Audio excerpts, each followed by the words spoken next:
আজকে অল্প কটা আইটেমে আমার গাড়ি লোড হয়ে গেছে। আজকে শুধুমাত্র দু একটা মালের জন্য আমাকে বাজার আসতে হয়েছে। আর বাজার আসা আরো একটা ইম্পর্টেন্ট কারণ আছে। কারণটা কি দাদা, গাড়ি থামায় তা আমি দেখাচ্ছি। আর সেই কারণটা হচ্ছে এই দেখো, এই সাইকেলটা ঠিক করার জন্য আমাকে টাউনে আসতে হলো। আর টাউনে যখন এসেই পড়েছি, কিছু কিছু আইটেম কিনলাম। এই ব্যাগে কিছু আছে, এই ব্যাগে আছে, এই ব্যাগেও আছে। এগুলো দোকানে গিয়ে তোমাদের দেখাবো।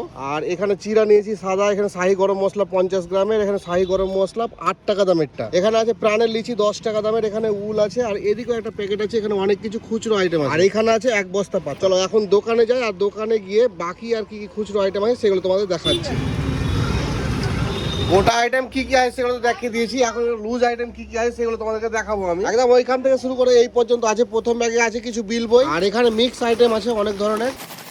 5 টাকা বিক্রি গরম মশলা আছে, 10 টাকা বিক্রি আচার আছে। এখানেও একটা বিল বই আছে। এখানেও মিক্স কয়েকটা আইটেম আছে। ক্রেপ ব্যান্ডেজ একটা বড় সাইজের আর একটা ছোট সাইজের ক্রেপ ব্যান্ডেজ আছে। আর এখানে আছে একটা ফেভিকুইক। আর এটা তো তোমাদেরকে দেখালাম। এখানে বিভিন্ন কালারের আমার কাছে উল আছে। এখানে চানাও আছে 250 গ্রামের প্যাকেট। আমাদের দিকে এই ঢাকেশ্বরী চানাচুর বিক্রি করছি 40 টাকা পিস। তোমাদের দিকে এইগুলো খুচরো কত করে বিক্রি হচ্ছে?